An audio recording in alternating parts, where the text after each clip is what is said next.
Buonasera, benvenuti a questo nuovo appuntamento. Dopo 5 anni il progetto Italia Ebraica si rinnova, come sapete. Aspettate che no, ho il francese, devo mettere l'italiano, difatti sentivo sotto la traduzione in francese.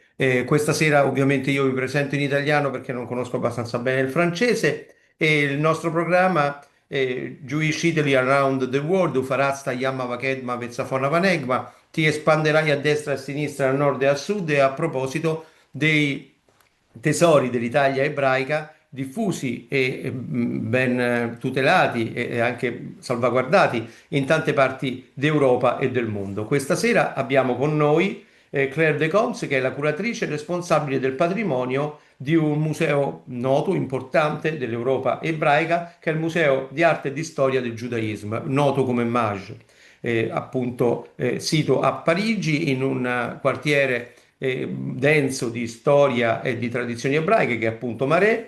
Il Museo ebraico di Parigi era stato fondato nel 1948 a Montmartre e poi nel 1998 si trasferisce proprio nel cuore del quartiere ebraico a Marais, all'interno di un edificio che adesso ci racconterà probabilmente Claire Ducoms. Era originariamente un hotel del periodo del 1600. A dirigere il museo Maj è Paul Salmonà, un archeologo importante che ha scritto numerosi libri a proposito appunto delle antichità ebraiche, e Claire de Coms è una curatrice responsabile del patrimonio. In particolare adesso ci illustrerà quelli che sono i tesori italiani all'interno del Maj, noto l'importante collezione che appunto conserva il Maj di arte ebraica italiana, che era stata raccolta da Isaac Strauss e poi appunto acquistata da Charlotte de Rothschild tra la fine dell'Ottocento e l'inizio del Novecento, e poi donata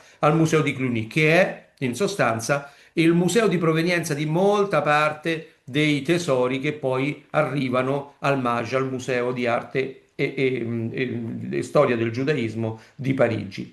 Quindi sono lieto di dare la parola a Claire Ducoms. Il sistema è sempre lo stesso, come sapete. Adesso lei introdurrà e il Museo Mage di Parigi, dove fra l'altro si è svolto soltanto alcuni mesi fa un importante congresso dell'organizzazione europea che riunisce insieme i vari musei ebraici europei. Il congresso si è svolto proprio a Parigi e dopo avremo la possibilità di rivolgerle come al solito le domande. Quindi potete scriverle in chat e noi gliele riferiremo in francese.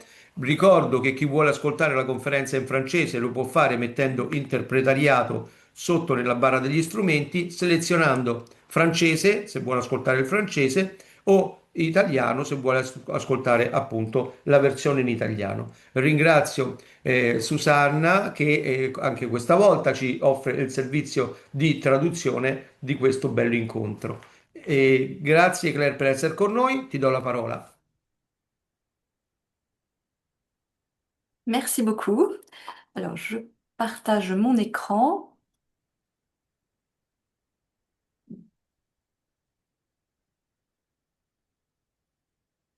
Prego, puoi parlare.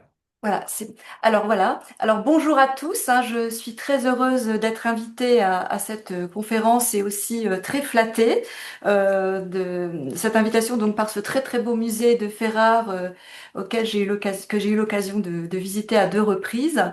Et je vais vous présenter les collections italiennes du musée. Alors, je voulais remercier bien entendu le musée et Monsieur Spagnoletta donc pour cette invitation.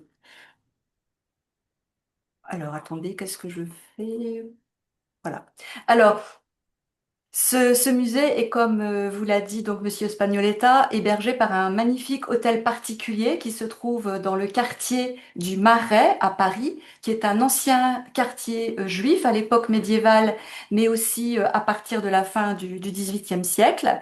Et ce très bel hôtel particulier a été construit donc entre... Alors, oui, ça c'est la cour de l'hôtel où vous êtes accueilli par le capitaine Dreyfus. Et donc cet hôtel particulier, il a été construit entre 1644 et 1650 par un très grand architecte qui s'appelle Pierre le Muet. et qui a publié ses œuvres dans un livre qui s'appelait Manière de bâtir pour toutes sortes de personnes, qui a été publié d'abord en 1623, puis une nouvelle fois en 1647, avec, ce qui est une grande chance pour nous, tous les plans de cet hôtel, ce qui nous donne des informations très intéressantes sur son état original, puisque, comme vous allez le voir, il a subi énormément de modifications. Donc, il avait été construit pour un diplomate, celui qui a négocié la paix de Westphalie, donc en 1648, et qui est mort peu de temps après. Et à l'époque, c'est vraiment ce qu'on fait de mieux à Paris, donc un hôtel entre cour et jardin, avec un très beau vestibule avec des statues antiques, une salle à manger, ce qui n'existait pas jusque-là à Paris, et des appartements aussi privés très modernes, une galerie pour les bals, donc un très très bel hôtel, qui va être modifié partiellement au XVIIIe siècle et surtout au XIXe siècle, puisque au moment de la Révolution française, il va être vendu comme bien national et puis transformé en mairie d'arrondissement et après vendu par lot. Et il va donc abriter un très grand nombre de personnes, notamment des artisans et des commerçants, parmi lesquels de nombreux juifs à la fin du XIXe siècle et au début du XXe siècle. Et il va donc être fortement modifié avec l'ajout de 3 étages, comme vous pouvez le voir sur cette photographie à droite de Ciberger en 1910, où on a peine à retrouver la belle cour que je vous ai montrée à l'instant dans la diapositive précédente. Voilà. Alors, c'est un musée qui a été inauguré au public en 1998, mais fondé une dizaine d'années auparavant en 1988. C'est un musée qui a un statut assez particulier en France, puisque c'est un musée associatif, ce qui est assez rare. Et ce musée, il est cofinancé donc à la fois par l'État français et par la ville de Paris. Il a des collections assez importantes, hein, puisqu'il a à peu près 30 000 objets et documents.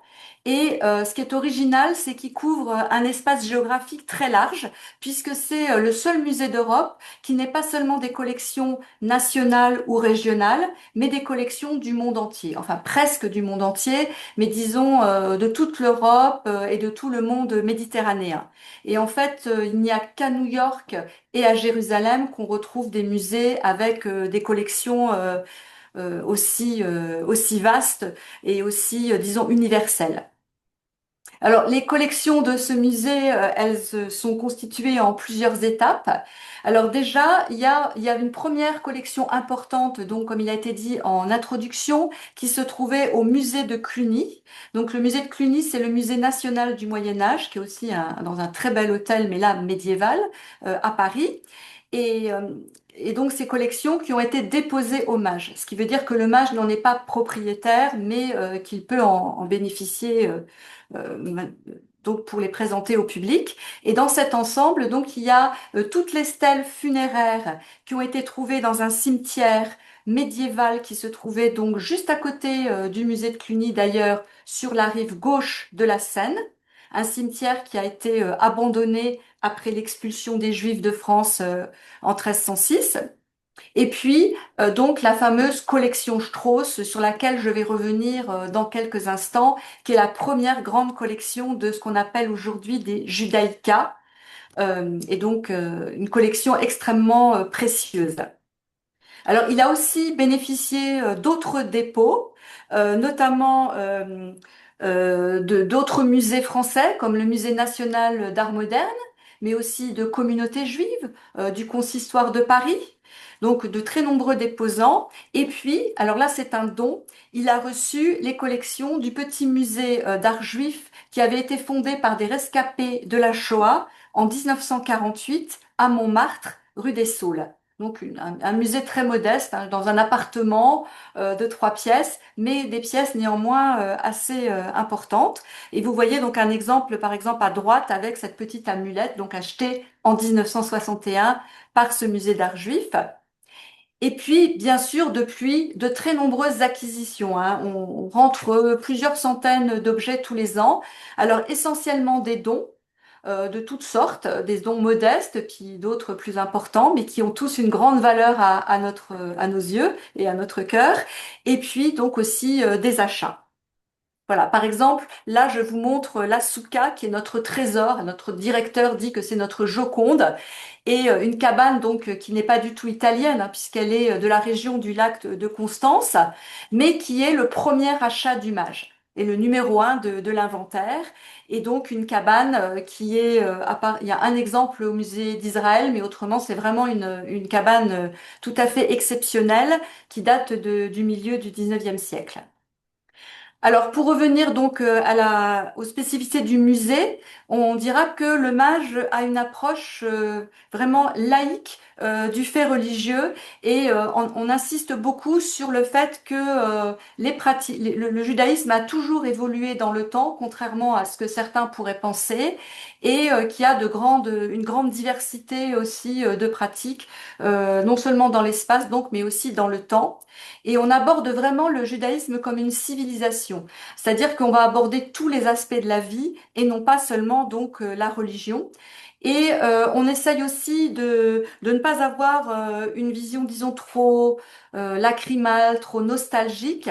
L'exil, bien entendu, c'est une donnée importante dans le judaïsme, mais c'est surtout une donnée religieuse.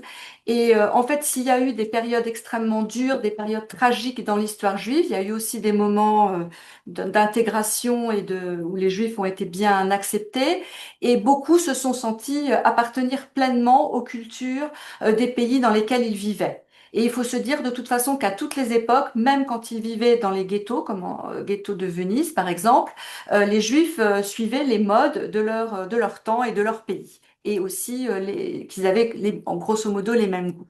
Alors c'est ce qu'on essaie de montrer. Alors avec cet objet emblématique, donc des ornements de montants de Torah, rimonim, en argent, avec une forme de pagode, puisque, comme vous le savez sans doute, il y a beaucoup d'ornements de Torah qui ont une forme de tour, parce que c'est un symbole du refuge euh, en, dans la présence divine. Et comme ça a été que ces ornements ont été commandés par une communauté chinoise qui se trouvait donc à Kenfeng, la première communauté créée en Chine, sans doute au 9e siècle, et qu'ils ont été réalisés à Hong Kong, et ben, ils ont cette forme de pagode. Donc ça illustre vraiment cette symbiose culturelle. Voilà. Alors, une des particularités du judaïsme français, c'est d'ailleurs une caractéristique qu'il partage avec le judaïsme italien, c'est qu'il n'est pas du tout monolithe et qu'il est historiquement composé de communautés très diverses, hein, à la fois ashkénazes et séfarades, donc ça dès l'époque médiévale, et un phénomène qui s'est amplifié avec les migrations. Et aussi quelque chose que beaucoup de gens ignorent, en tout cas parmi notre public, c'est que la France est un pays assez particulier puisque c'est la troisième communauté juive au monde et le seul pays d'Europe où les juifs sont plus nombreux aujourd'hui qu'à la veille de la Shoah. Voilà. Alors, le musée d'art et d'histoire du judaïsme a vraiment l'ambition d'être un musée pour tous les publics. C'est pas un musée juif, c'est un musée d'art et d'histoire du judaïsme qui s'adresse à tous, et y compris donc aux non-juifs, même si c'est pas toujours évident. Il y a des publics qui n'osent pas venir, et c'est pour ça qu'on avait fait cette campagne de pub que vous pouvez voir à droite, en reprenant une blague new-yorkaise, une publicité en fait d'une boulangerie, hein, d'un magasin de bagels qui disait il n'y a pas besoin d'être juif pour manger des bagels. Donc il n'y a pas besoin d'être juif pour venir au musée d'art et d'histoire du judaïsme. Et au musée, donc vous avez un parcours permanent d'à peu près 1000 mètres carrés dont lequel l'Italie occupe une des plus belles salles. Vous avez aussi des salles d'exposition temporaires, plusieurs, hein, notamment une d'à peu près 400 mètres carrés, une galerie contemporaine dans laquelle il y a de nombreux accrochages, des ateliers pédagogiques, un auditorium de 195 places dont nous sommes très fiers par rapport à la taille de musée, c'est vraiment exceptionnel, hein. Je crois que celui du Louvre en fait seulement 200. Une bibliothèque de 25 000 volumes et une librairie de plus de 6 000 titres, ce qui doit en faire la deuxième à Paris après celle du Louvre, en nombre de titres vendus. Voilà, donc la grande fierté de notre directeur, cette librairie. Et donc, je vous disais qu'on est un musée qui est ouvert à tous les publics et on essaie de jouer un rôle citoyen et notamment par rapport à l'antisémitisme avec beaucoup d'actions pédagogiques en direction des scolaires, d'où notamment ce que je vous montre en bas, cette mallette pédagogique destinée aux enseignants et qui a été réalisée en partenariat avec l'Institut du monde arabe. L'idée étant que des enfants aillent visiter dans la même journée à la fois le MAGE et l'Institut du monde arabe et qu'ils découvrent au musée, dans ces musées, donc tous les points communs qui existent dans les cultures d'Afrique du Nord. Voilà, alors quelques vues. À gauche, vous avez la salle médiévale avec les fameuses stèles de la collection du musée de Cluny et à droite, la salle italienne sur laquelle je vais revenir dans quelques instants. Une autre salle avec donc qui traite de l'Europe orientale où vous pouvez découvrir une très belle collection de maquettes en bois qui ont été spécialement fabriquées pour le petit musée d'art juif de la rue des Saules et qui sont parmi aujourd'hui parmi les chefs-d'œuvre du musée. Voilà. Et puis donc ici une photographie de la librairie dans laquelle on voit quelques peintures murales qui ont survécu aux travaux et aux nombreuses modifications de l'hôtel. Et à droite donc un spectacle à l'auditorium. Alors le musée a actuellement un projet de refonte. Après plus de presque 25 ans d'ouverture, il est nécessaire de revoir un certain nombre de choses. Et malheureusement, nous allons devoir fermer pendant 2 ans pour réaliser donc des travaux importants avec une perspective de réouverture en 2030.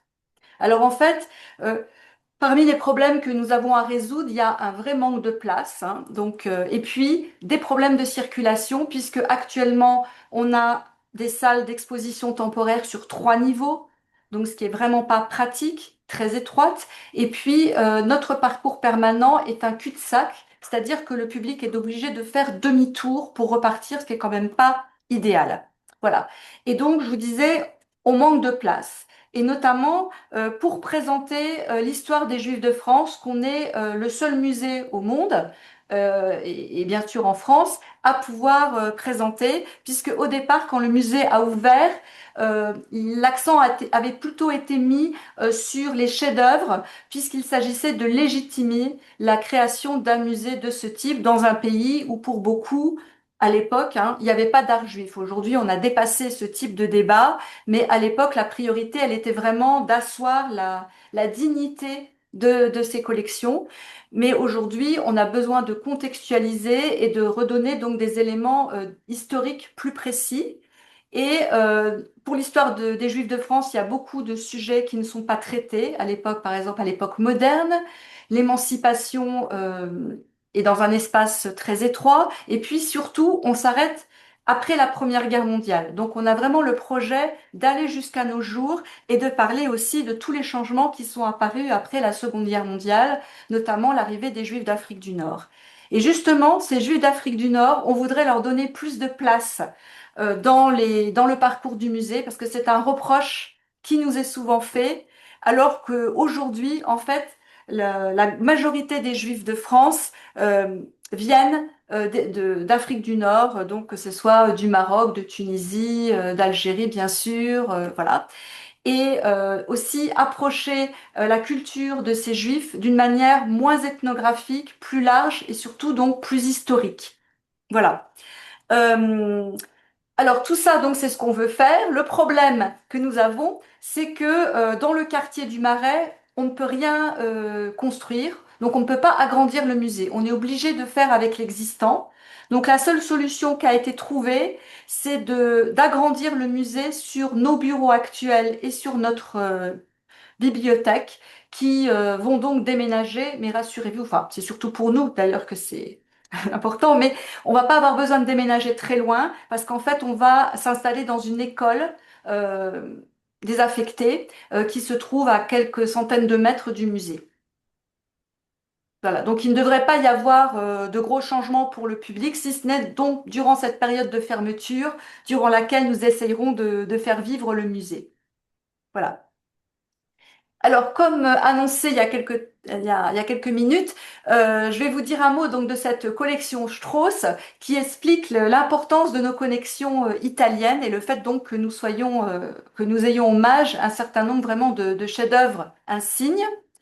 Donc, Isaac Strauss, c'est un musicien et chef d'orchestre né à Strasbourg donc en 1808 et qui était en même temps un entrepreneur de spectacle, un personnage très étonnant qui était le grand organisateur de tous les bals du Second Empire, donc à l'époque de Napoléon III, que ce soit à Paris ou dans des villes thermales comme Vichy, et qui a fait fortune euh, par toutes ses activités et qui a donc été un très grand collectionneur et qui est la première personne à avoir véritablement eu l'idée de collectionner des objets juifs. C'était quelque chose peut-être pas complètement le premier, mais en tout cas à cette échelle-là, c'est le premier.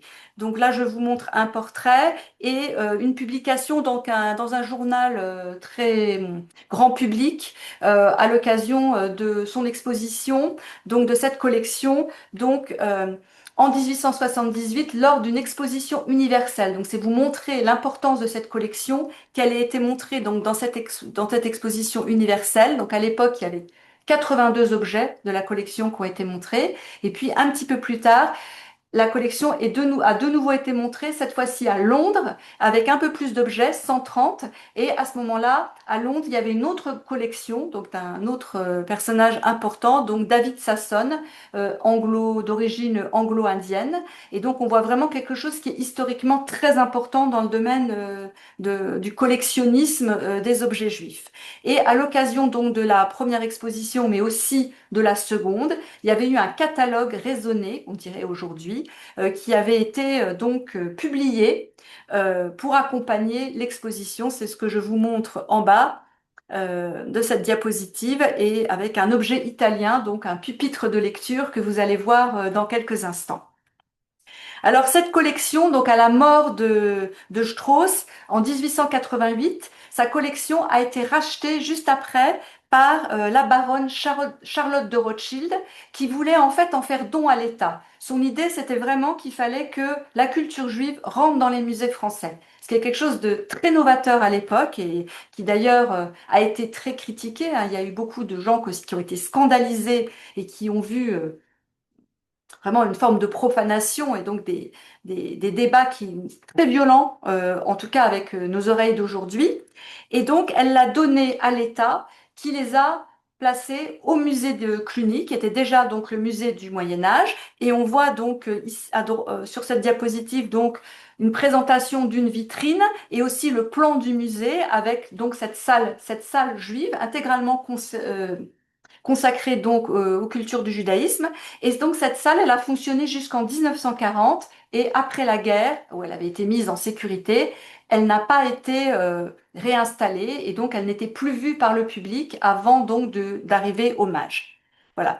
Donc, et donc cette collection, elle comprend des objets de très nombreuses origines, notamment italiennes, hollandaises, allemandes, voilà. Et d'ailleurs, on va voir dans un instant que l'Italie se taille une part très importante puisqu'on a plus de 40% des objets de la collection Strauss qui sont des objets italiens. Et par contre, en revanche, on a extrêmement peu d'objets français, ce qui est qui est un peu dommage pour nous, mais on en trouve d'autres manières. Voilà, donc ça c'était pour vous présenter un peu le musée. Donc maintenant je vais vraiment vous présenter les objets les plus remarquables de la collection. Alors pas tous, hein, puisque on a près de 400 objets ou documents liés à l'Italie. Alors en fait on en a peut-être même plus, mais ils sont pas forcément renseignés comme tels dans les bases de données. Mais toujours est-il que c'est quand même un nombre non négligeable et des objets donc qui s'échelonnent entre le 15e siècle et le XXe siècle. Voilà, donc c'est quand même aussi là une très longue période avec donc les chefs-d'œuvre de la collection Strauss qui sont les trésors du musée. Voilà. Alors on va commencer par des objets qui ont été prêtés à Ferrare pour l'exposition très très belle exposition La Renaissance par l'Hébreu. Et c'est d'ailleurs à cette occasion que nous étions venus, enfin, moi et un de mes collègues à Ferrare. Donc, c'est vraiment l'objet majeur de la collection du Mage et le numéro un, hein, l'objet le plus important de la collection Strauss. Donc, une arche sainte euh, qui date de 1472 et qui a donc été réalisée pour la communauté de Modène. Donc, on le sait grâce à ces inscriptions en hébreu qui courent à différents endroits donc du meuble. Et alors, on sait par des enluminures assez nombreuses que les arches saintes italiennes du Moyen Âge et de la Renaissance ont souvent la forme de tours, pour les mêmes raisons d'ailleurs que les ornements de Torah, parce que la tour représente un refuge, et c'est ce qu'on voit d'ailleurs avec la corniche crénelée de cette arche sainte. Alors, cette arche sainte, elle est en deux corps, un corps, donc il y a en fait deux armoires superposées et elle présente un décor absolument magnifique avec 46 panneaux sculptés et je vais vous montrer dans un instant un détail de marqueterie qu'on appelle la certosina, qui est une très belle technique de marqueterie qui apparaît au moment de la Renaissance. Mais ce que je voulais vous montrer à droite, c'est donc cette enluminure d'un manuscrit d'Italie du Nord et même, je crois, d'Émilie-Romagne, non pas d'Émilie, enfin, de la région dans laquelle se trouve Modène, qui est conservé à la British Library à Londres, parce que on y voit une arche sainte qui ressemble énormément à celle de Modène, puisque vous voyez que on retrouve ce décor de panneaux sculptés. Et il y a par contre la partie supérieure qui est différente, mais il est possible qu'elle ait disparu et que notre arche ait eu un couronnement du même type. Voilà, alors je vais vous montrer quelques détails. Voilà, donc vous voyez, donc elle a aussi des colonnettes. Alors les colonnettes, c'est le symbole des colonnes du temple, Yakin et Boaz, qu'on trouve encore sur beaucoup d'arches saintes aujourd'hui. Et vous voyez donc ce décor extrêmement fin, d'une grande qualité. Alors avec qui est en fait un mélange de gothique tardif et de renaissance, ce qui est d'ailleurs un peu étonnant par rapport à sa date, puisque en 1472, on est déjà bien dans la Renaissance.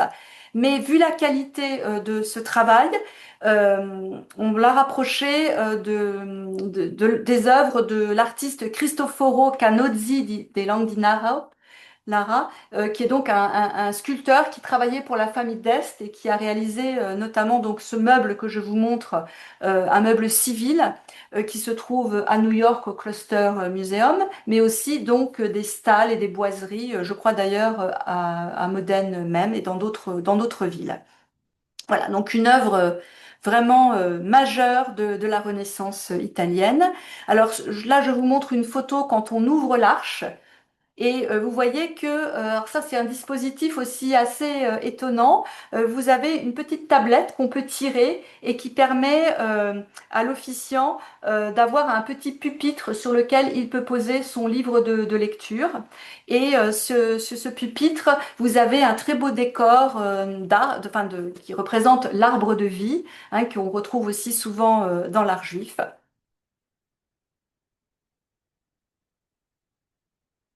Alors, je passe à numéro 2. Alors, les deux objets, on les présente l'un à côté de l'autre. Alors, on n'est pas sûr que ce pupitre vienne de Modène. On n'a pas d'éléments qui le prouvent. Mais en tout cas, il est quand même d'un style assez proche et ça nous permet de montrer aussi comment en fait l'Arche Sainte et le pupitre fonctionnent ensemble dans une synagogue et le pupitre lui-même étant au centre de la salle. Alors ce pupitre, tout ce qu'on peut dire donc c'est qu'il est de la même période, qu'il est d'Italie du Nord, mais je vous disais on n'a pas plus de précision. On a la même technique, mais c'est un petit peu moins élaboré. Et surtout, le meuble lui-même pose quand même quelques questions parce qu'il a été fortement restauré, d'ailleurs par le musée de Cluny, et on voit que il a été visiblement transformé. C'est-à-dire qu'on a l'impression que ce meuble en fait a été fabriqué à partir d'un coffre, C'est ce que je vous montre à droite. Vous voyez, on a un coffre sur lequel on a ajouté une partie inclinée permettant de l'utiliser en pupitre. Mais c'était pas forcément à l'origine un pupitre de synagogue. Par contre, vous avez sur la tablette supérieure les traces, hein, à gauche, à droite et en bas, d'un dispositif qui a été retiré, mais qui montre qu'il y avait un système d'accroche qui permettait d'empêcher le rouleau de Torah de glisser. Donc ça prouve qu'il a bien servi de pupitre de synagogue, hein, ça on en est certain, mais par contre, à quelle époque, quand, c'est pas forcément un meuble totalement original comme l'est l'Arche Sainte. Voilà. Alors, je continue. Alors là, on est vraiment dans les chefs-d'œuvre avec la collection de Cluny, avec un très beau livre de prière, Sidour, qui en plus a été réalisé à Ferrare. Donc, voilà, donc je suis très contente de pouvoir vous le montrer aujourd'hui, donc en 1512. Et on a la chance d'avoir un colophon. Le colophon, c'est un petit texte qui est écrit par le scribe à la fin du livre, dans lequel il donne des renseignements qui nous permettent de savoir qui il était, où il a travaillé et quand il a terminé son œuvre. Voilà. Et donc on apprend ainsi que ce scribe s'appelait Moïse Acriche, qu'il était réfugié d'Espagne. Donc c'est vraiment intéressant puisque ça correspond d'ailleurs avec le style de l'écriture. Et ce Moïse Acriche, on lui connaît sept autres livres de prières qu'il a réalisés d'ailleurs essentiellement à Ferrare et vraiment dans les environs. Donc c'est vraiment un artiste qui était implanté à Ferrare, donc d'origine espagnole, comme de très nombreux juifs qui se sont donc installés en Italie, soit définitivement, soit provisoirement, avant de gagner l'Empire ottoman, après donc les grandes expulsions de 1492 et 1496. Par contre, le décor, lui, n'est pas du tout espagnol et il est typiquement italien. Et là, on a pu le rapprocher de l'œuvre d'un artiste florentin qui s'appelle Boccardino II l'Ancien. Alors, on n'a pas la signature, mais on a vraiment des similitudes assez importantes avec d'autres manuscrits donc de cet artiste florentin. Et je vous montre un exemple à droite avec un Marzor de 1590, donc un tout petit peu plus vieux, qui a été vendu chez Christie's il y a quelques années. Et on voit donc un décor qui est très proche avec le même type de bordure en or mat, avec donc des rinceaux végétaux, les médaillons le médaillon central avec des armoiries en bas, et puis surtout un décor très particulier et très rare qui est donc ces espèces de camées, alors qu'on voit pas très bien sur cette page parce que le manuscrit est un peu oxydé, mais qu'on voit très bien sur la page suivante, donc ici.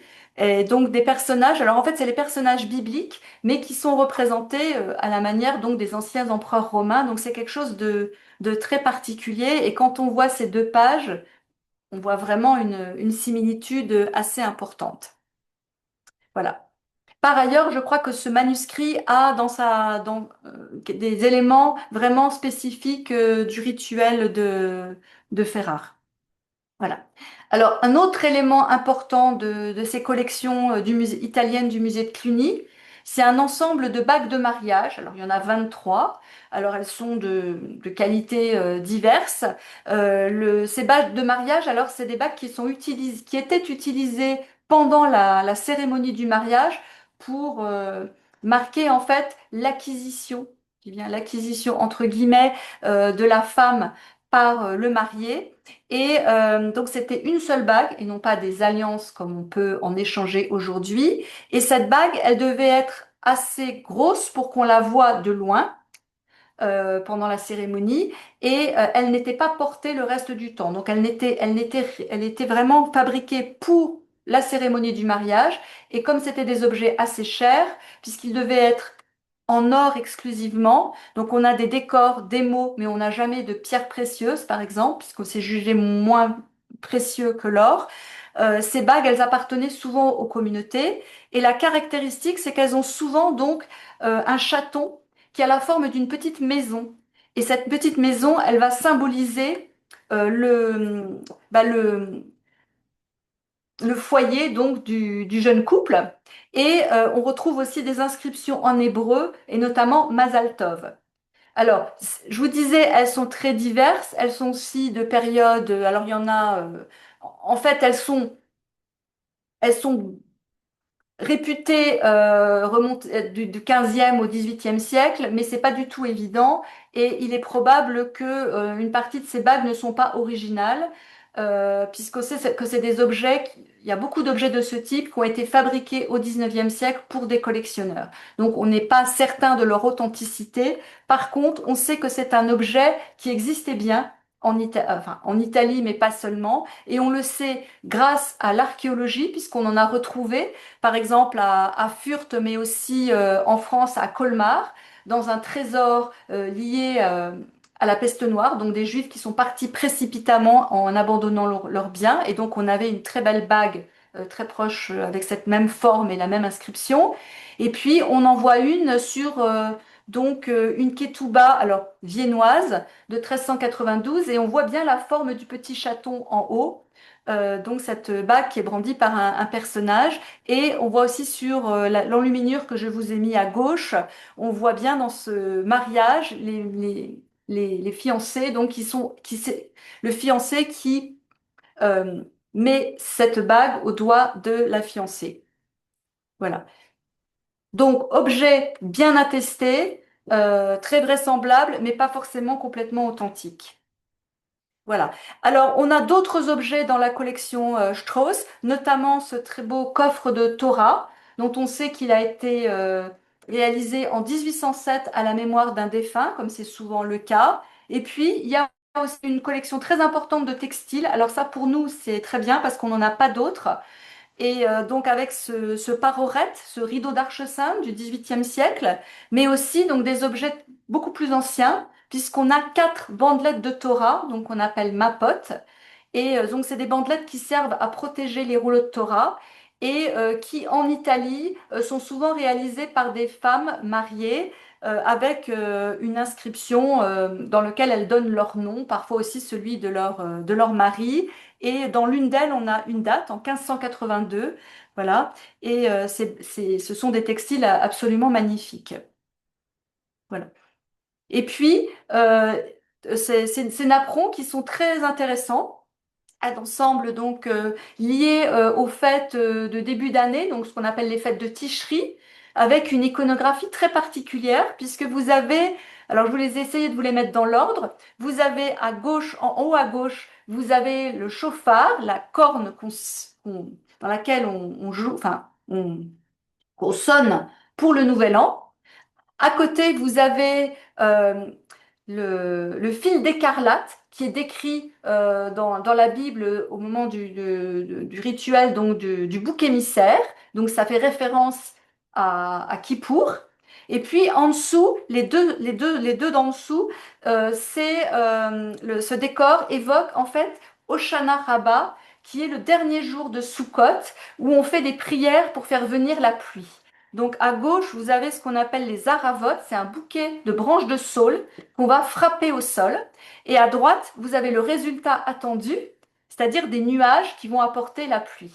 Et à cette période-là, on va prier pour la pluie, alors qu'on avait la moitié de l'année, on prie pour la pluie, et l'autre moitié de l'année, on prie pour faire venir la rosée. Voilà. Donc c'est une iconographie qui est quand même assez originale et donc des napperons d'un grand intérêt. Voilà. Alors maintenant, je vais vous présenter des objets qui sont pas forcément de la collection du Cluny, mais quand ça en fait partie, ce sera signalé. Mais ceci, par exemple, ce sont des achats du musée. Donc, je vais commencer par les peintures.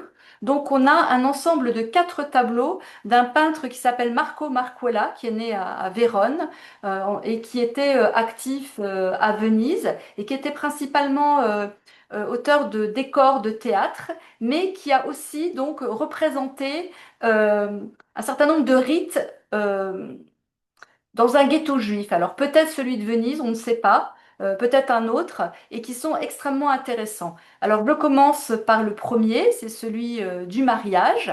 Alors vous voyez, c'est assez pittoresque, puisque par exemple vous avez ce personnage à droite avec son balai qui chasse un chien. Donc ça, c'est pas forcément authentique, hein, c'est fait pour donner un caractère plaisant à la scène, mais c'est très intéressant surtout parce qu'on voit à travers ce cycle que le ghetto n'était pas du tout un monde fermé et que des chrétiens étaient régulièrement invités par les juifs et participaient aux cérémonies, puisque vous avez un certain nombre de personnes. Alors les juifs ont tous les hommes ont tous des chapeaux rouges. Et vous voyez à droite des personnages sur un fauteuil assis et avec des couvre-chefs noirs et notamment un ecclésiastique qui assiste donc à ce mariage. Et certains décors sont un peu farfelu, hein, un peu comme par exemple cette espèce de chandelier un peu étrange que je vous ai mis donc en haut à gauche, où la forme le châle qui recouvre les mariés, puisque c'est pas vraiment un châle de prière, et on a un peu un mélange entre deux choses, le talit, donc le châle de prière, et le dé de mariage lui-même, la roupa, qui d'ailleurs normalement est plutôt placé à l'extérieur, sous les étoiles, que dans un intérieur. Par contre, il y a quand même des décors, des détails qui sont bien vus, bien observés, puisqu'on voit une femme derrière les mariés qui tient une ketouba, donc le contrat de mariage qui est donné donc à l'épouse. Et puis vous voyez un plateau, vous avez un rabbin donc qui lit sans doute les bénédictions, hein, ça, on peut le deviner, et vous avez un plateau sur lequel vous avez un verre, et ce verre va être brisé par le marié à la fin de la cérémonie. Donc vous voyez, c'est vraiment intéressant. Alors le second, c'est une circoncision, et alors là, même encore plus étonnant. Euh, et là, c'est vraiment très bien observé puisque vous avez vraiment des rituels très précis et notamment celui de la venue du prophète Élie. Vous savez que le prophète Élie est invité à toutes les circoncisions pour témoigner. Alors certains disent que c'est parce que pour le récompenser, d'autres qui disent que c'est parce qu'il aurait douté de la fidélité d'Israël. Toujours est-il que on ouvre les fenêtres ou les portes à l'avance pour le laisser rentrer. C'est ce qu'on voit sur ce tableau. Et surtout, il a un siège qui lui est réservé et un siège où personne ne s'assied. C'est ce qu'on voit à gauche, ce très beau fauteuil, qui est un fauteuil, je vous en montrerai un dans quelques instants, donc un fauteuil d'Élie.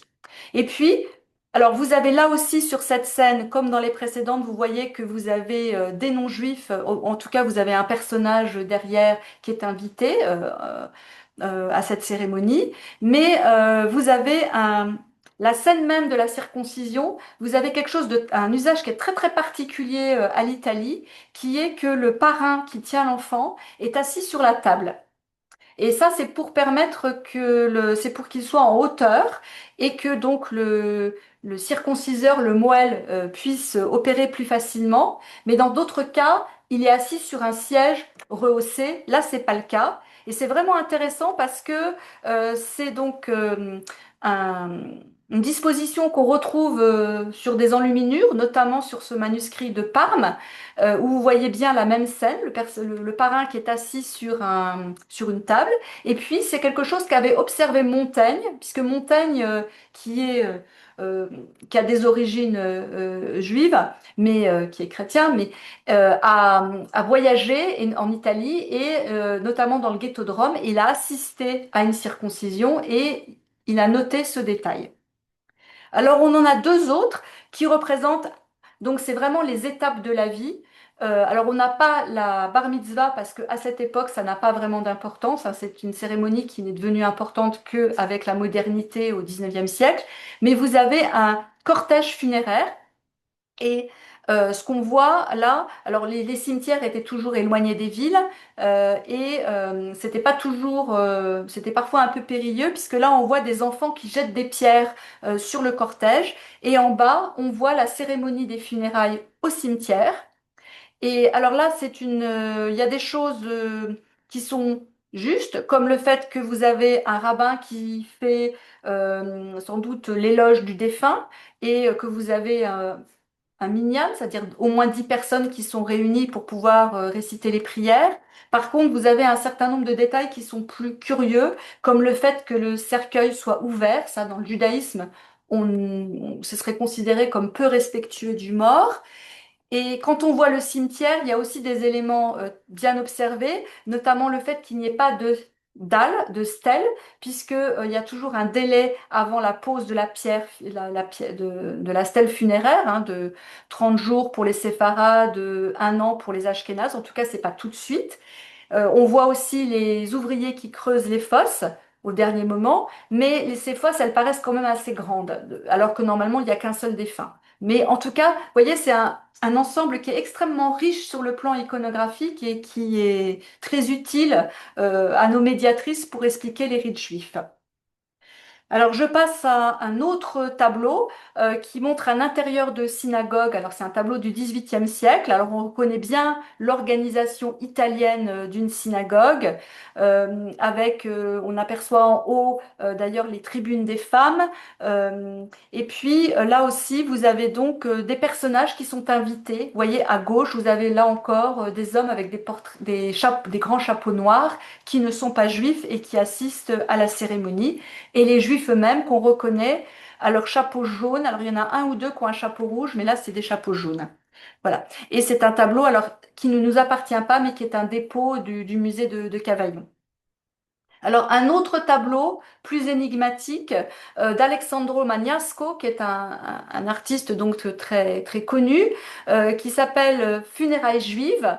Mais qui est assez mystérieux. Alors on ne peut pas dire que ce soit vraiment une scène juive, hein, c'est plutôt une fantasmagorie puisque on a un certain nombre de détails qui sont vraisemblables, notamment on a des très beaux monuments funéraires qui peuvent évoquer certains qu'on peut trouver par exemple dans le cimetière du Lido, mais par contre les costumes des personnages, ce qui se passe est quand même assez euh, disons, enfin, c'est vraiment imaginé par l'artiste et en fait, il a surtout une ambiance assez pesante, un ciel orageux, quelque chose de très inquiétant et donc vraiment quelque chose d'un peu fantastique. Et ce tableau avait probablement pour pendant une scène de bacchanal, hommage à Pluton. Donc c'est pour vous dire qu'on n'est pas du tout dans une scène juive, mais par contre ça montre vraiment l'intérêt, la curiosité qu'on a au XVIIIe siècle pour la culture des Juifs. Donc c'est important de le noter pour ça. Et donc c'est un tableau qui nous est déposé par le Louvre. Alors là je change de sujet, donc un fauteuil de circoncision, donc très proche de celui qu'on voyait sur le tableau de Marco Marcola tout à l'heure et qui appartenait donc à un grand rabbin de France du début du XXe siècle, Zadok Khan, et qui été donné au musée par ses descendants, donc qui est un très beau meuble, avec comme tous les fauteuils d'Élie, vous avez donc une inscription qui dit «Ceci est le prophète Élie de mémoire bénie». Et puis, sinon, donc c'est un fauteuil assez un beau meuble, un peu baroque, et vous avez donc notamment une entretoise en forme de faune, donc quelque chose qui n'est pas du tout religieux, qui a une inspiration plutôt mythologique et antique. Alors, on a aussi dans ces collections des objets rituels, notamment des objets en argent. Alors, je vous en ai fait une petite sélection. Alors, à gauche, vous avez une lampe de Shabbat. Alors, c'est intéressant parce que, je ne sais pas si vous savez, mais ce type de lampe, donc, on suspend et qui a donc une grande réserve d'huile. En fait, il en existe dans différentes régions dans le monde avec des formes différentes. En fait, vous avez trois formes. Vous avez une forme en étoile Judenstern qu'on trouve dans les régions germaniques. Vous en avez une autre avec des angles un peu, des becs plus serrés qu'on trouve à Amsterdam. Et puis vous avez cette forme-là italienne que nous avons donc, cet exemplaire-là.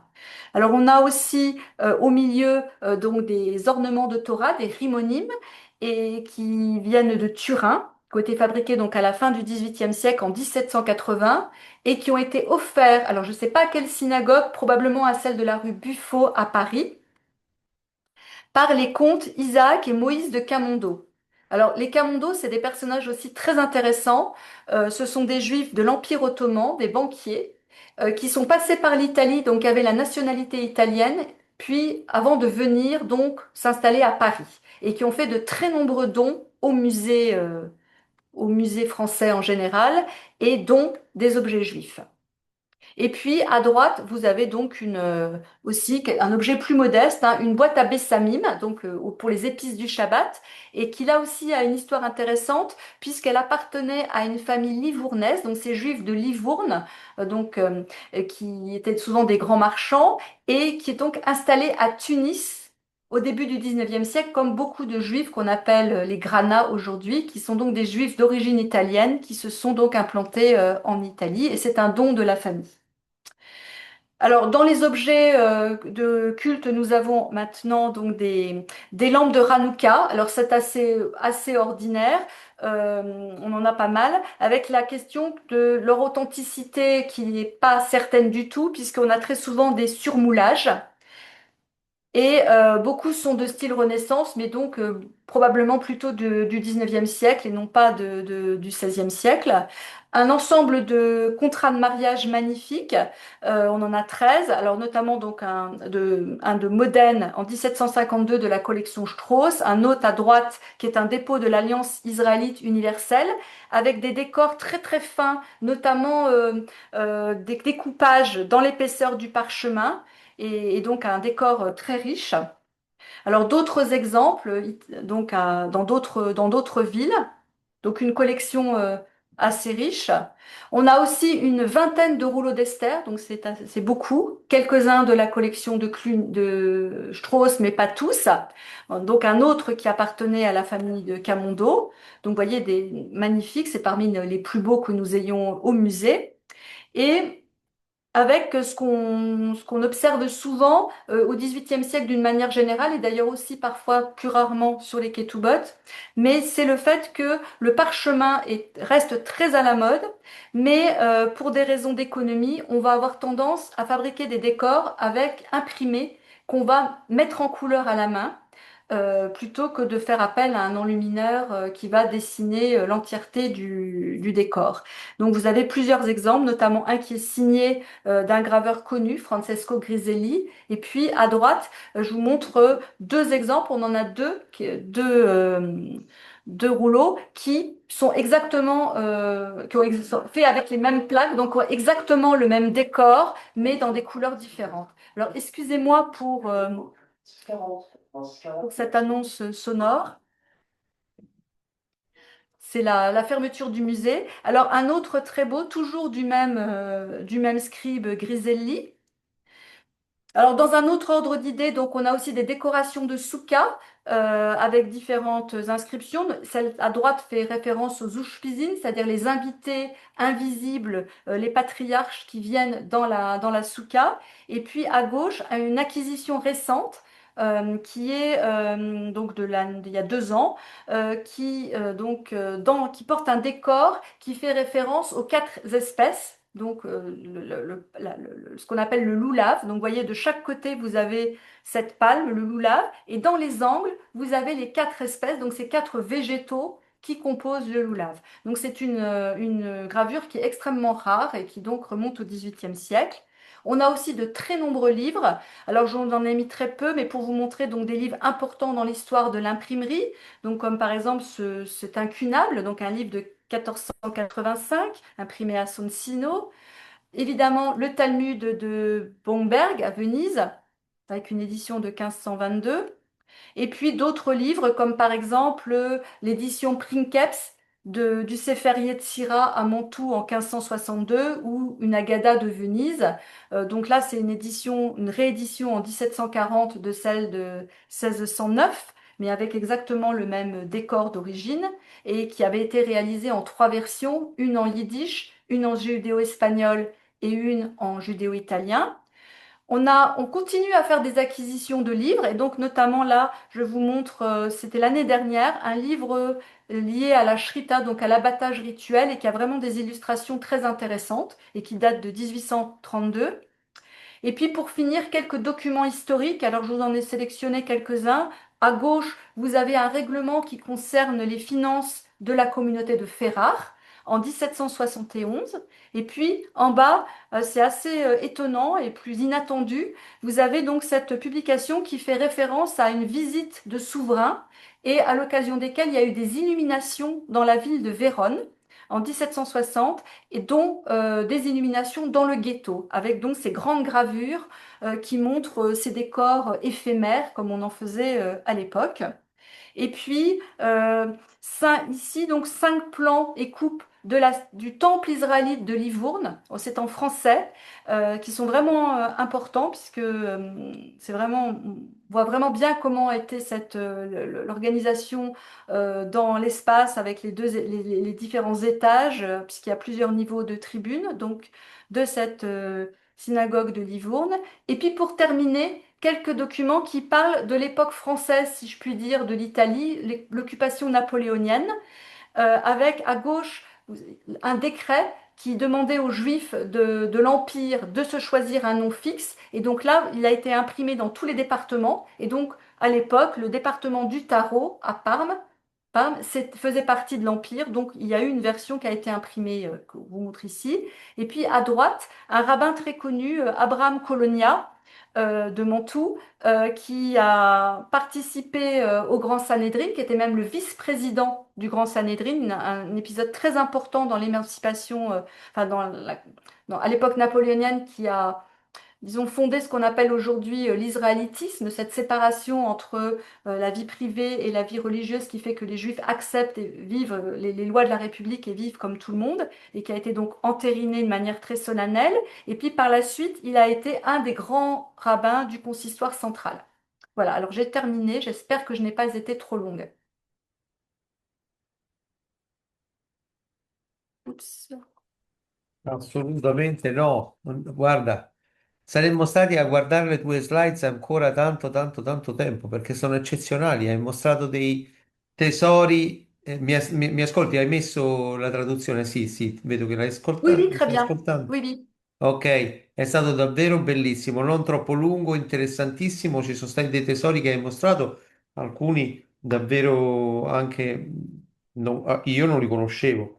Posso dire che a Ferrara abbiamo apprezzato per alcune mostre temporanee alcuni dei tesori del Mage, come sì, ben sappiamo, la Ron di Modena e il pulpito, la Teva di Modena, così come alcuni quadri di Magnasco ed altri oggetti che abbiamo avuto il privilegio di avere per Ah alcuni oui. mesi a Ferrara e che ho apprezzato anche che siano stati ricordati in questa tua conferenza. Adesso abbiamo un po' di tempo per le domande, ma credo che la cosa più bella è stata essere meravigliati davvero da tanti tesori che hai presentato italiani, un luogo, il Mage, in cui tutta questa alta cerimoniale italiana viene conservata, valorizzata e ne siamo grati anche del posto e date a questi bellissimi pezzi all'interno del vostro museo. Vediamo un momento in chat se ci sono delle domande specifiche per te, Clo. Mi stupisce che un Boverdi dell'Anziante sia il decoratore di un manoscritto del 1512 e del 1550 dove deve aver vissuto così a lungo. Ma no, forse non è stato ben compreso. Si tratta di un paragone di stili, di un paragone di stili. Non è che abbia mai detto che Boccardino II sia stato propriamente il decoratore del 1512. Comunque rivolgiamo questa domanda a Claire e Mm. vediamo come risponde. E poi qualche altra cosa bellissima. Non una domanda artistica, ma nei contratti di matrimonio il testo è fisso tranne per i nomi e le date, oppure ogni famiglia faceva il testo che serviva a loro. È una domanda specifica sull'Heketubot che chiede se il testo in generale, a parte la data e il nome dei nubendi, dello sposo e della sposa, Alors, non, c'est très codifié. rimane fisso o se invece Oui, cambia. c'est-à-dire que oui, c'est quelque chose qui est codifié et qu'on retrouve dès l'époque talmudique. D'ailleurs, il y a une partie du texte qui est en araméen, donc c'est toujours les mêmes formules. Alors après, il y a des arrangements qui vont changer, puisque, par exemple, les sommes d'argent ou des clauses des fiançailles, mais c'est toujours dans le même ordre, avec le nom de la ville, le nom du fleuve alors déjà la date, le nom de la ville, le nom du fleuve qui la traverse pour la reconnaître au cas où il y en aurait plusieurs qui auraient le même nom, le nom du marié, le nom de la mariée avec leurs parents. Enfin, c'est très très codifié. Par contre, on a effectivement en Italie certains contrats dans L'altra lesquels... domanda che vedo qui scritta in chat è, qualcuno voleva sapere qualcosa di più sulle lampade di Shabbat, se per caso hai modo, forse non c'è Oui, tempo per allargare il discorso, però la domanda è stata scritta, quindi te la sur les lampes de rivolgo. Shabbat. La lampe que j'ai montrée, la lampe suspendue, c'est ça? Oui. La lampe de Shabbat. Alors, Non c'è nessun dettaglio, penso che sia in generale. Penso sul significato ah e oui, alors les soprattutto lampes de... l'uso che se ne Alors, faceva. Credo che vogliano avere qualche Alors, informazione l'usage, maggiore. c'est que pendant le Shabbat, donc normalement, on n'a pas le droit de travailler et allumer une lumière, c'est considéré comme travailler, donc il faut avoir un éclairage qui est préparé à l'avance et ça fait partie des devoirs qui incombent aux femmes, hein. Vous avez trois devoirs spécifiques qui sont l'allumage des bougies, la préparation de la challah, le pain le pain donc justement du Shabbat, et puis ce qu'on appelle la pureté rituelle avec la fréquentation du bain rituel. Et donc, on a ces lampes et les femmes donc doivent allumer la lampe à l'avance. Et donc, le principe, alors ces lampes, il y en a de différentes sortes. Il y a au moins, on allume au moins deux bougies, deux lampes, mais on peut en allumer autant qu'on veut, donc autant que de membres de la famille, voilà. Et dans certains cas, donc on a ces grandes lampes que je vous ai montrées et qui permettent donc d'avoir beaucoup de lumière et qui vont durer donc toute la nuit. Voilà. Je ne sais pas si je réponds à votre question. Sì, certamente. E altre due domande sono scritte qui in chat e te le rivolgo. Una prima di Andrea Morpurgo che chiede se nel prossimo allestimento del museo è prevista ancora una specifica sezione, ala, dedicata al patrimonio ebraico italiano, come c'è adesso, se mi ricordo bene, non appena si entra, una delle prime sale Alors, proprio oui. dedicata al patrimonio italiano. Oui, alors non, c'est pas vraiment dans l'entrée, mais c'était une. Alors la salle sera probablement plus petite, mais bien évidemment, parce que comme c'est nos plus beaux objets, on va les présenter. Par contre, ce qu'on va changer, c'est qu'actuellement, on passait un peu d'un espace à un autre sans qu'il y ait vraiment de logique. Et là, on va essayer de présenter les différents pays parallèlement d'une même époque, de problématiser ça. C'est-à-dire que on aura une partie médiévale dans laquelle qui se terminera par les expulsions. On parlera de ce qui se passe en France et puis après, on donnera des exemples. Donc, on présentera l'Italie, un lieu de refuge, Amsterdam, un autre lieu de refuge, le Saint-Empire, une autre situation. Donc, on essaiera de faire un lien, alors qu'aujourd'hui, on a tendance à passer d'une salle à l'autre sans trop comprendre en fait le lien qu'il peut y avoir entre ces différentes collections. Et puis, bien entendu, on a, en dehors de la salle strictement italienne, qui raconte donc l'histoire des Juifs d'Italie. On utilise les objets italiens dans les salles générales où on parle des thématiques. C'est pour ça, par exemple, que récemment j'ai acheté donc par exemple, le livre sur la cache-route ou la gravure sur pour la souka, pour la cabane, parce que c'est utile pour nous de présenter des objets de différentes régions pour illustrer les rituels juifs.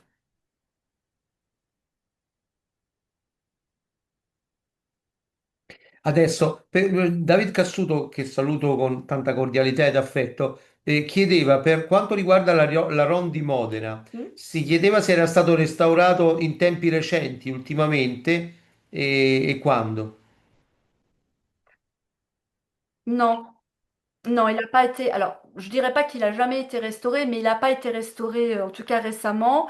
Et la difficulté que nous avons, c'est que on a demandé au musée de Cluny, mais alors il n'y a rien, il n'y a pas d'archives de Strauss et il n'y a pas non plus, enfin, il n'y a pas grand-chose chez eux non plus.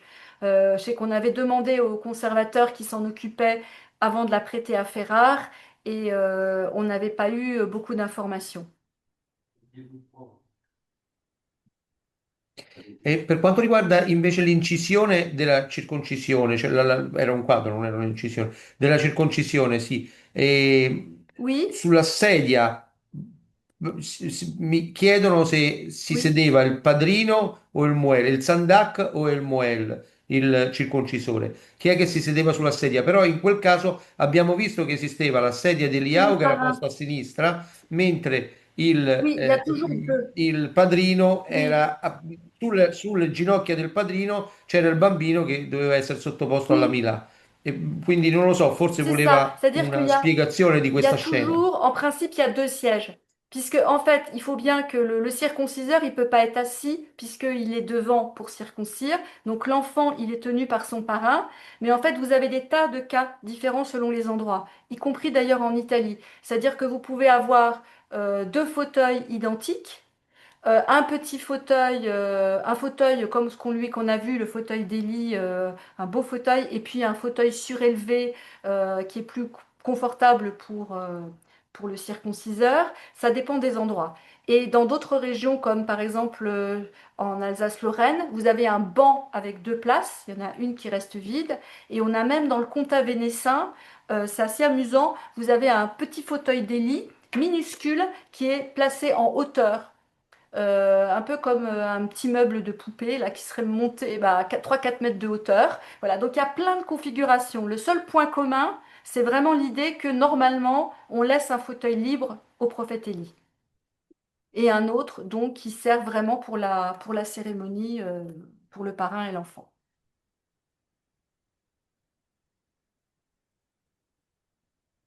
Allora, c'è un'altra domanda, prima salto la domanda quella sulla chiusura del museo che te la rivolgo alla fine, mentre invece c'è una domanda di Anna Di Castro, che devo dire la verità che capisco poco perché il dipinto seicentesco, tanti vengono da Cluny, quindi quelli che ha esposto Claire. Quindi Oui. se vuoi Anna, io ti apro il microfono e gliela rivolgi te personalmente questa domanda a Claire rispetto al dipinto di Cluny, e anche perché fai riferimento all'asta della Sotheby's del 2018.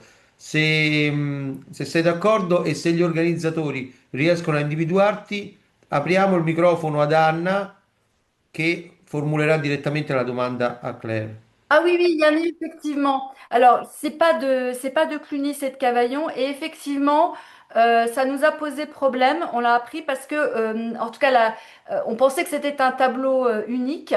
Et donc, ça pose, on ne sait pas. Donc, soit ça peut arriver, il y avait parfois des artistes qui faisaient plusieurs versions. On a un autre tableau très connu qui représente les synagogues d'Amsterdam. On sait qu'il y en a trois versions. Donc, soit on est dans le même cas de figure, soit c'est une copie qui a été réalisée et on ne sait pas je ne sais pas dans ce cas-là quel est l'original, mais disons que c'est quand même un tableau ancien. Mais effectivement, ça a beaucoup perturbé notre collègue du musée de Cavaillon. Mais je ne peux pas vous en dire plus. Merci. Bene, allora Anna è soddisfatta. Adesso direi che mi chiede di aprire il microfono Bah, David Cassuto. bon, Se voilà. possibile, con molto piacere lo facciamo. Apriamo il microfono a David. Mi raccomando, David, domanda breve e risposta breve perché ci stiamo prolungando, ma lo faccio molto volentieri perché la lezione è davvero, davvero particolare. Quindi, Allora, volevo vai, prima David. di tutto ringraziare enormemente la dottoressa che ci ha dato una bellissima conferenza. La mia domanda è, la Ron di Modena, nel Mahzor di Modena, si figura con un certo timpano sopra la Ron. Questo timpano c'era anche nella Oui, tout Ron à vero fait. e proprio?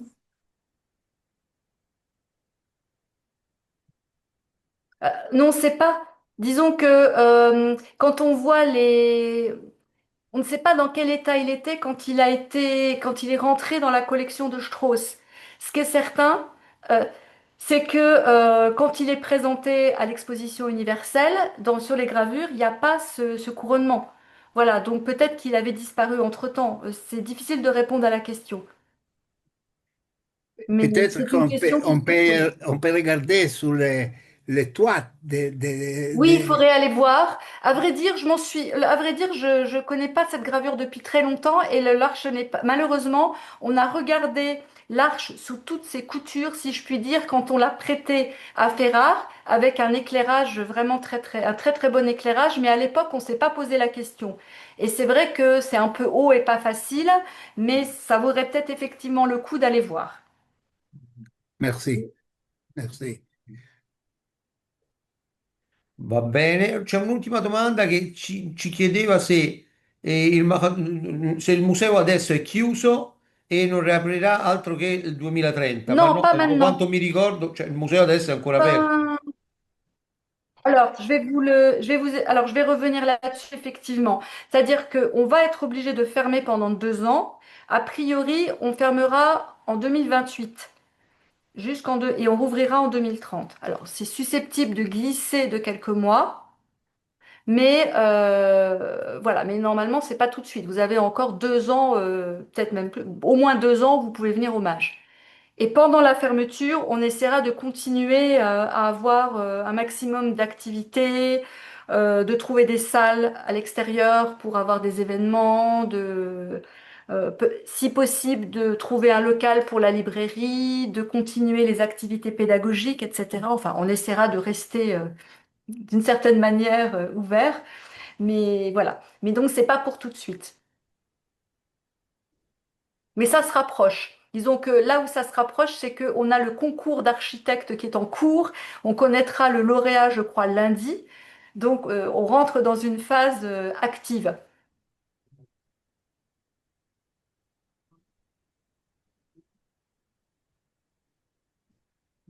Grazie Claire. Allora, a me non mi rimane che raccontare, che Merci à ricordare a vous. tutti quanti il prossimo appuntamento. Il prossimo appuntamento sarà il 12 febbraio con il museo di Turchia, ebraico di Turchia di Istanbul, il Quincentennial Foundation Museum of Turkish Jews e quindi invito tutti di segnarselo, save the date per il prossimo mese, 12 febbraio e poi ancora avremo altri appuntamenti a marzo ad aprile fino alla fine della primavera. Ringrazio tutti Ci metti in coda anche a noi?